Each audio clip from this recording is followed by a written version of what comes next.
She's destroying the samples. Stop her immediately! Don't let her near the patients! 40 nannies in 40 days. 40 dismissals. 40 times Dante Kane, the most feared cartel leader on the coast, had hired someone to protect his blind daughter's light. And 40 times they had treated Ava and Zoe like fragile business assets instead of children. So he did what a man with his resources does. He installed high-definition thermal cameras in every shadow of the nursery and watched every heartbeat, every labored breath, and every person who entered his children's world from the cold glow of his executive office. Then the new nanny walked in, a girl from the streets, tired eyes, a frayed coat that made his chief of staff sneer. She didn't look like an elite nurse. She looked like a ghost. Ivy Reed checked the oxygen levels, adjusted the specialized blindfolds, sanitized her hands, and then did something that made Dante's hand fly to his mouth in shock. She'd picked up the $10,000 bottle of prescribed liquid vitamins, unscrewed the cap, caught a single scent of the liquid, and, without a second thought, dumped the entire fortune into the trash. His doctor reached for the intercom to scream. Dante raised his hand. "Wait." Ivy turned. She didn't look past the camera. She looked directly into it, her eyes piercing through the blue-tinted surveillance feed. Her voice was a calm blade cutting through the room's silence. "Mr. Kane," she said, "whatever your doctors are feeding these girls is keeping them blind and making them waste away. You can send your men in here to drag me out, or you can give me one night to show you what they actually need." Dante stood, his jaw clenched until it ached. No one questioned his medical team. No one broke his protocol. He was at the nursery doors in 30 seconds. The woman looked up as the heavy doors swung open, completely unfazed. She had the blind Ava cradled against her chest, skin to skin, humming a melody that seemed to finally quiet the child's trembling. "Are you going to stand there looking like a monster?" Ivy whispered. "Or are you going to help me save your daughters?" The heavy oak doors of the nursery didn't just close, they thudded with the finality of a casket. Dante Kane stood in the hallway, his tailored black suit reflecting the dim, clinical light of his estate's private wing. Behind those doors, the 40th nurse in as many days was packing her bags, her hands trembling as she realized she'd been dismissed by a man who didn't raise his voice because he didn't have to. Dante's silence was more dangerous than most men's screams. 40 Dante, Elias, his chief of security, and the only man allowed to speak to him without an appointment, stepped out of the shadows. 40 women with Ivy League degrees and ironclad references. None of them lasted a week. Dante didn't turn around. His gaze was fixed on the nursery door, his jaw set in a line so rigid it looked carved from granite. "I am not paying for chores. I am paying for a miracle." Elias stepped forward, his expression somber as he adjusted his own suit jacket. "The doctors say the twins are fading, Dante. Protocol isn't working. The syndicate is whispering. A lion with sick cubs is a lion people think they can challenge." Dante finally turned, his eyes cold and empty, reflecting the radical distrust that had kept him alive in the cartel for 20 years. "Let them whisper. I will burn this city to the ground before I let a single soul think my family is a weakness." "Then try something else," Elias said, reaching into his pocket and pulling out a crumpled, rain-stained document. He didn't hand it over, he held it like it was a piece of evidence. "Her name is Ivy Reed. I found her under the bridge on 4th Street, sharing her bread with a stray dog." Dante's lip curled in a sneer. "A beggar girl? You want me to bring a beggar into the fortress I built to keep the filth out?" "She's not just a beggar," Elias countered, his voice steady. "I ran her prints. She was 2 months away from a nursing degree before her life fell apart. She has no family, no records, and no safety net. She's desperate, Dante, and desperation is the only thing we can control." Dante snatched the paper, his eyes scanning the blurred ink. Ivy Reed, a woman with a tired face and eyes that looked like they had seen the end of the world and decided to keep walking anyway. Why her? Dante asked. Because the others had options, Elias replied. If the twins cried too loud, the others could quit and find a job at a hospital. If Ivy fails, she goes back to the gutter. Her incentives are aligned with yours. She needs them to live so she can survive. Dante stared at the heavy nursery doors one last time. His control was cracking, a hidden truth of fear gnawing at the man used to absolute power. "Bring her in," he whispered, the words feeling like a surrender. "But tell her this, if she fails my daughters, the gutter will be the kindest place she ever sleeps again." The entrance to the Kane estate was less of a doorway and more of a mouth, wide and hungry, swallowing Ivy Reed whole as she stepped into the foyer. Every surface was polished to a mirrored finish, black marble that felt as cold as a tombstone beneath her thin, worn shoes. She clutched her nursing transcripts in hands that wouldn't stop sweating, despite the icy chill of the high-end air conditioning. Ivy looked down at her reflection. She looked like a smudge of dirt on a diamond, a ghost of the streets haunting a palace built on blood and secrets. The elevator to the top floor was silent and fast, leaving her stomach somewhere in the lobby. When the door slid open, she was ushered into an executive office that smelled of expensive leather, aged bourbon, and the faint, sharp tang of gun oil. The room was a fortress of wood paneling and shadow, illuminated only by the clinical blue glow of a dozen surveillance monitors humming behind the desk. Dante Kane sat behind a desk carved from a single slab of obsidian. His suit was so perfectly tailored it might as well have been armor, and for a full minute he didn't acknowledge her existence. He simply signed documents that likely decided the fate of men she would never meet, his pen scratching against the paper like a predator's claw. When he finally looked up, Ivy felt the air leave her lungs. His eyes weren't cruel. Cruelty implied passion, and there was no passion here. They were empty, two pits of frozen glass that looked at her as if she were already a failure. "You are the 41st, he said in a voice that was crisp, precise, and entirely devoid of warmth. He spoke English with an accent that sounded like it had been sharpened on a whetstone. The others were experts. They had degrees from universities you couldn't afford to walk past. They lasted an average of 24 hours. Why would a girl who slept in a doorway last an hour? Ivy swallowed hard, her heart hammering against her ribs like a trapped bird. The job posting had been vague. Live-in caretaker, medical background, high salary. But standing in this room, she finally understood the hidden truth. This wasn't an interview, it was a sentencing. "Because I actually need this job, Mr. Kane," she said, her voice trembling but holding steady as she met those empty eyes. The others had safety nets. They had homes to go back to when things got difficult. I don't. My father is in debt to people who don't take excuses, and I am 3 months away from a degree I can't finish without this money. She stepped closer to the desk, ignoring the way the security chief in the corner tensed. I need your daughters to live so that I can survive. Our incentives are perfectly aligned.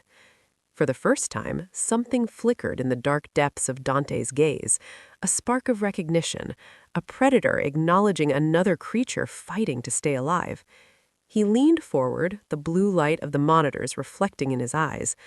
"Survival is a messy business, Ivy Reed," he whispered. "Go to the nursery. If they whimper, I will see it. If they stop breathing, I will know it before you do. And if you fail them, you'll find the streets were much safer than my house." Dante sat in the darkness of his office, the only light emanating from the wall of monitors that bathed his face in a ghostly, clinical blue glow. On the central screen, the nursery looked like a high-tech cage.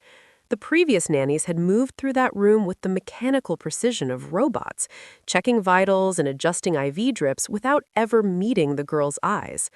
But as the clock struck midnight, the feed showed something Dante hadn't seen in the 3 years since his wife's death. Ivy Reed didn't go to the medical monitors first. She didn't even turn on the overhead lights. Instead, she moved through the shadows with a grace that suggested she was used to navigating the dark. Dante leaned forward, his hand slowly rising to cover his mouth as he watched her approach Ava's crib. Ava, whose world was a permanent shroud of blackness, was whimpering, her small hands clawing at the air in a silent panic. A typical nurse would have increased her sedative or checked the sensors for a malfunction. Ivy did neither. She reached into her frayed bag and pulled out a small piece of textured velvet and a strand of silk. Through the high-definition lens, Dante watched Ivy take Ava's tiny, trembling hand and gently press it against the velvet. He could hear the low, rhythmic hum of Ivy's voice through the audio feed, not a nursery rhyme, but a deep, soulful melody that seemed to vibrate through the floorboards. "Soft, Ava," Ivy whispered, her voice a calm blade cutting through the sterile silence of the room. Dante's chest tightened. He had spent millions on the best medical equipment money could buy, yet he had never thought to give his daughter something to feel besides the cold sting of a needle. On the screen, Ava's breathing began to synchronize with Ivy's humming. The girl's frantic movements stilled as she explored the texture of the silk, a look of wonder crossing her face that pierced through Dante's radical distrust. Beside her, Zoe stirred. Ivy didn't panic. She didn't reach for the prescribed vitamin bottles lined up on the shelf like soldiers. Instead, she lifted Zoe from her crib and sat on the floor, tucking both girls against her chest, skin to skin. "She's breaking protocol, boss," Elias muttered from the shadows of the office. "She hasn't checked the heart rate monitors in 20 minutes. Dante didn't look away from the screen. He saw the way the red REC icon flickered, capturing a moment of raw, human tenderness that his fortress was designed to exclude. For the first time, the ghost of the coast felt the weight of his own armor. "She's not checking their hearts," Dante whispered, his voice thick with the truth he was only beginning to confront. "She's listening to them." On the monitor, Ivy looked up. For a second, her eyes seemed to lock on the hidden lens, as if she could feel his gaze through the glass. She didn't look afraid. She looked like a woman who knew exactly what she was doing. Dante sank back into his leather chair, the blue glow reflecting in his wide eyes, as he realized the homeless girl he had hired to be a shadow was the only light his daughters had ever known. The nursery was thick with the scent of sterile linens and the hum of the blue-tinted monitors, but as Ivy leaned over the medical tray, a different odor pricked at her senses. It was faint, a metallic, bitter, sharp edge that didn't belong in a room housing fragile life. She unscrewed the cap, her movements deliberate and focused. As she brought the vial to her nose, her pupils dilated. It wasn't the sweet, syrupy scent of pediatric supplements. It was the acrid chemical sting of something caustic, masked poorly by artificial flavoring. In the dark office downstairs, Dante watched the screen, his jaw clenching so tight his teeth hurt. He saw Ivy's face go pale, then harden into a mask of pure, street-honed survival.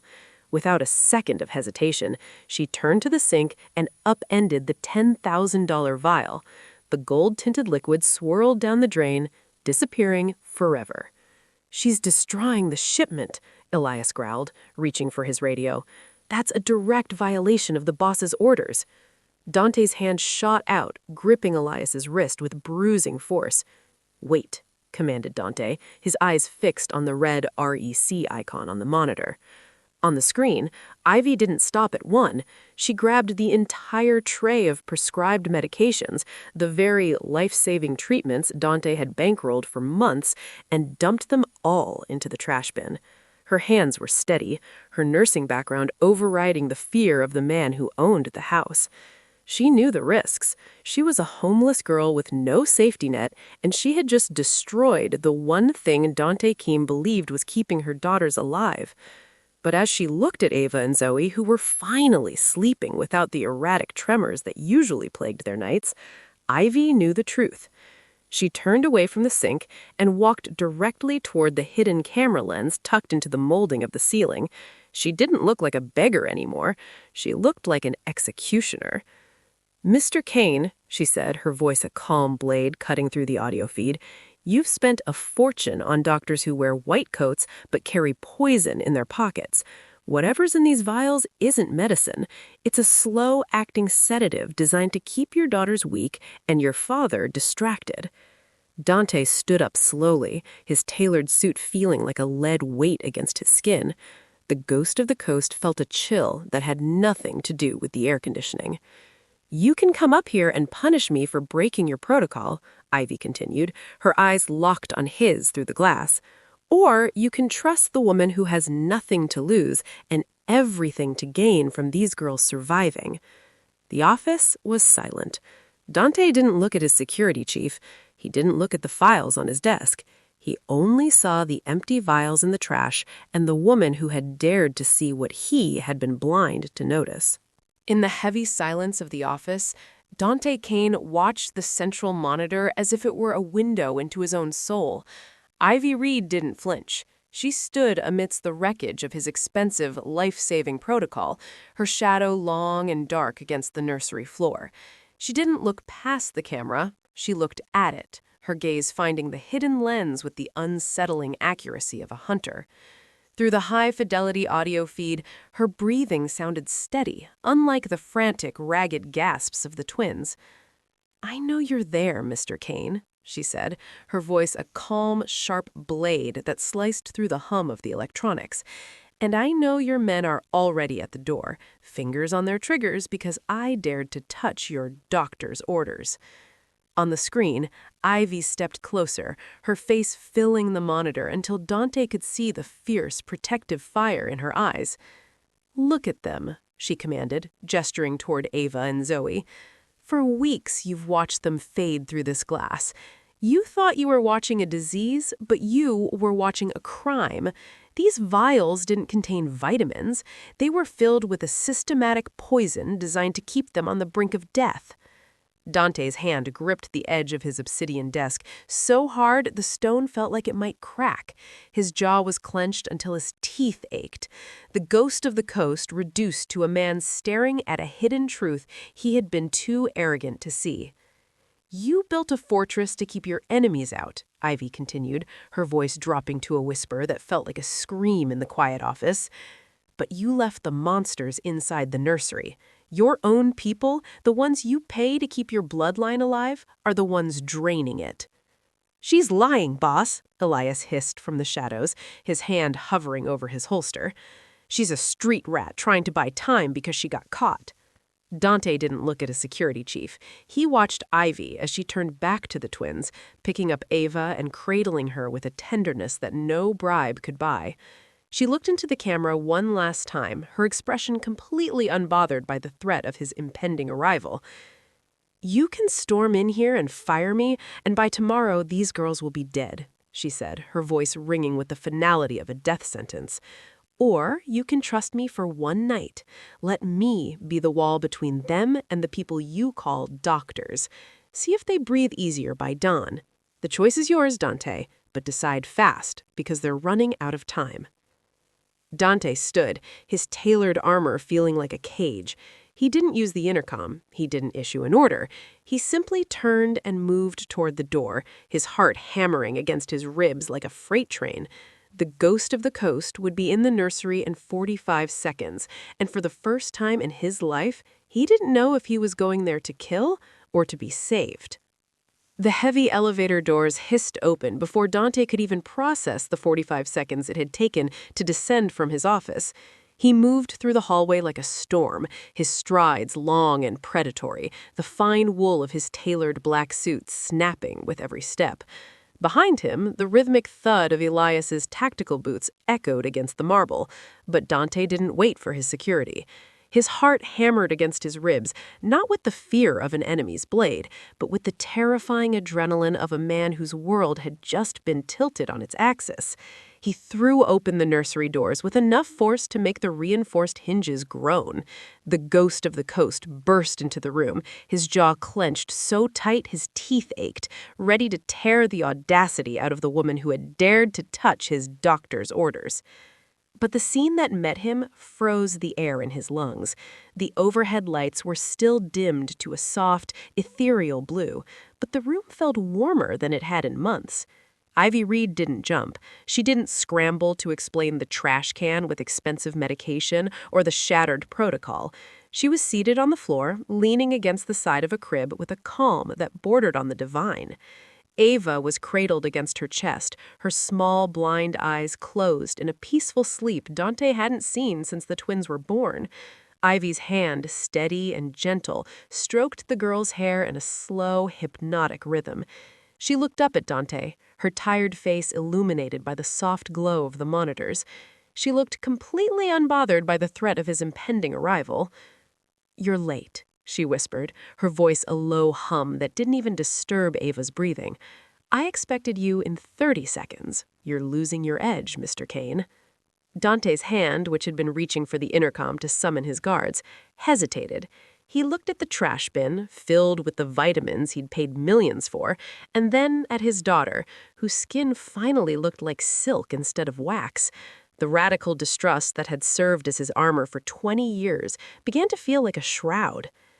"Explain yourself," Dante rasped, his voice sounding raw even to his own ears.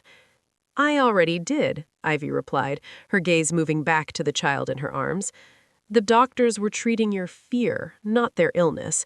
They kept them sedated so you wouldn't have to hear them cry, and they kept them weak so you'd keep paying.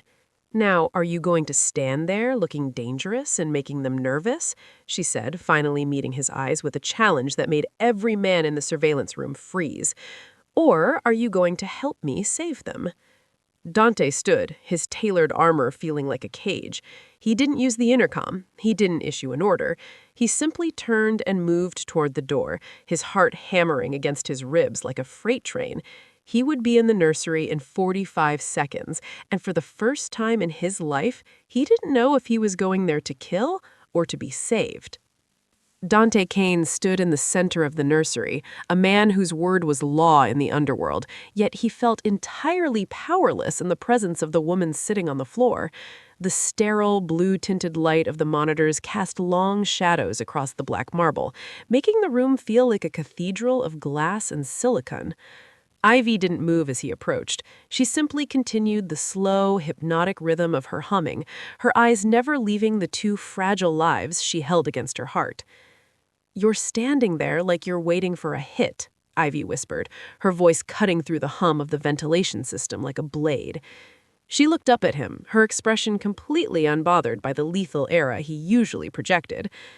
"But there's no one to shoot here, Dante. There are just two little girls who have been cold for a very long time." Dante's jaw clenched, his teeth grinding together as he looked down at Ava and Zoe. For the first time, he noticed the way they weren't just sleeping. They were melting into Ivy's warmth, their small faces finally free of the grimace of chronic pain.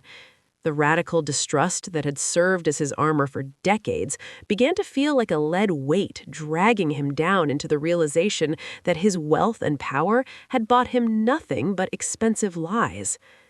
"I didn't know," he rasped, his voice sounding raw and broken in the quiet nursery. "That's the problem with being a boss," Ivy replied, her gaze softening as she watched the man break. "You're so busy watching everyone else that you forget how to see what's poison." "They need heat," Ivy said, shifting slightly to show him how she held them skin to skin. "Not the heat from a radiator or a heated blanket. They need the heartbeat of someone who isn't afraid of them. Sit down." Ava and Zoe were no longer hooked to the rhythmic hissing of the oxygen machines. Without the toxic sedatives draining their strength, their bodies had begun to fight back with a ferocity that stunned even the new, honest medical team Dante had vetted himself. Ava, though her eyes remained clouded by darkness, was no longer retreating into herself. She sat on a plush rug, her small fingers tracing the velvet textures Ivy had provided, her head tilting toward the sound of Ivy's voice as if it were the sun itself.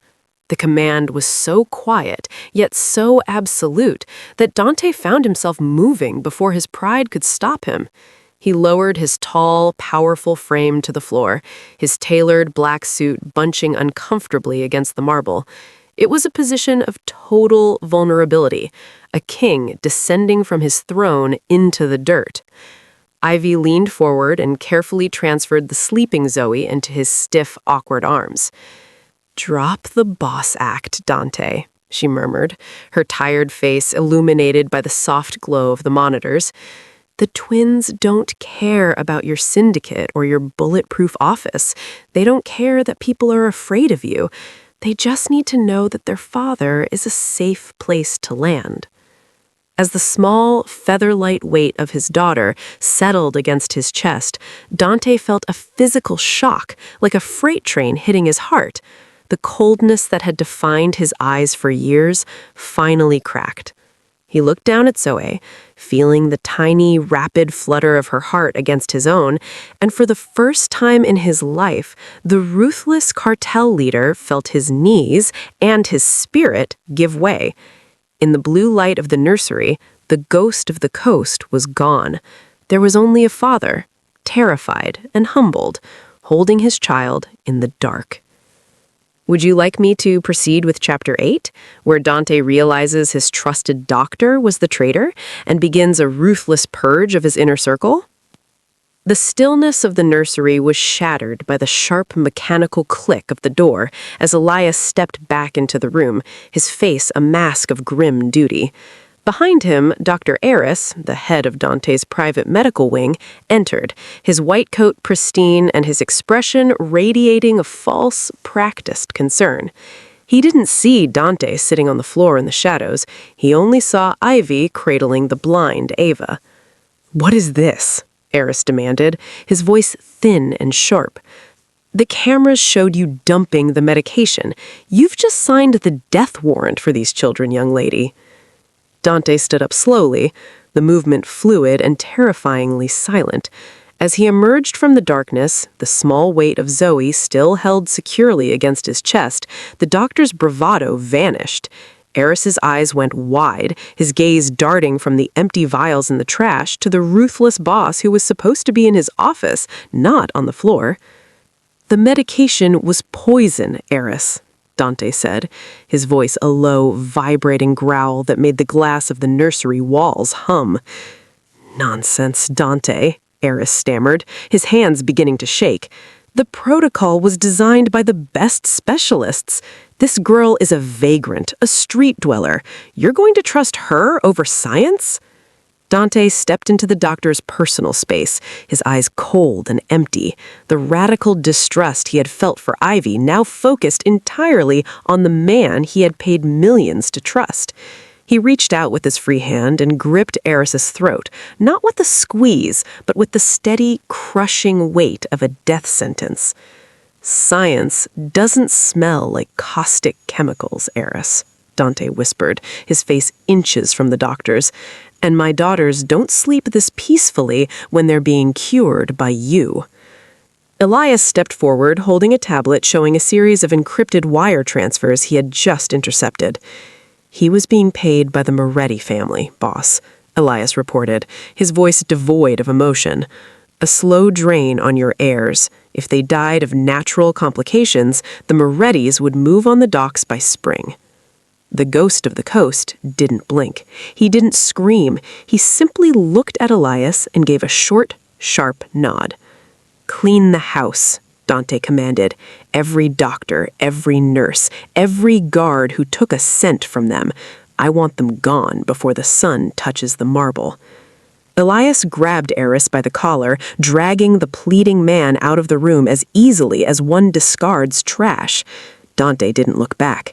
He turned toward Ivy, who was watching him with a tired, knowing expression. The man who ruled by fear and protocol had just burned down his own inner circle to protect the warmth he had found in the dark. "The fortress is empty, Ivy," Dante said, his voice cracking for the first time. "It's just us now." "Good," Ivy replied, shifting Ava in her arms. "Now we can finally get to work."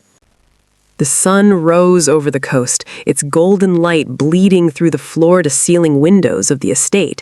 But for the first time in 3 years, the light didn't feel cold. In the nursery, the clinical blue glow of the monitors had been replaced by the soft, warm hues of dawn. The air no longer smelled of chemicals and fear. It smelled of lavender and the simple, sweet scent of sleeping children. Dante stood in the doorway, but he wasn't watching through a camera lens. He was physically there, his jacket discarded, his sleeves rolled up, and his armor gone. He watched as Ivy guided Zoe's first hesitant steps across the marble. When the toddler stumbled, she didn't cry. She reached out, and instead of finding the cold steel of a crib rail, she found her father's hand. The ghost of the coast sank to his knees, not in a moment of defeat, but in a total transformation of spirit. He realized that for years he had been just as blind as Ava, trapped in a world of shadows and radical distrust. He had built a fortress to keep the world out, only to realize he had locked himself in a tomb. It was the homeless girl with the tired eyes that had given him sight. "The command is waiting for your orders, Dante," Elias whispered, appearing at the threshold. He looked at the scene, the cartel leaders sitting on the floor laughing softly as Zoe pulled at his silk tie, and the security chief's hardened face softened. They want to know the next move. Dante looked at Ivy. She was watching him, a quiet, knowing smile playing on her lips. She had saved his daughters, but in doing so, she had saved the man who owned the city. "Tell them the cartel is under new management," Dante said, his voice steady and full of a light it never knew. "The business of fear is over. From now on, we protect what matters. We build homes, not fortresses." He stood up to walk over to Ivy, extending a hand to help her up. As their fingers locked, the silent, high-definition cameras in the corners of the room flickered one last time and then went dark. Dante didn't need to watch from his bulletproof office anymore. He was finally home, and for the first time in his life, the dark didn't feel empty. It felt like the beginning of a beautiful, visible future.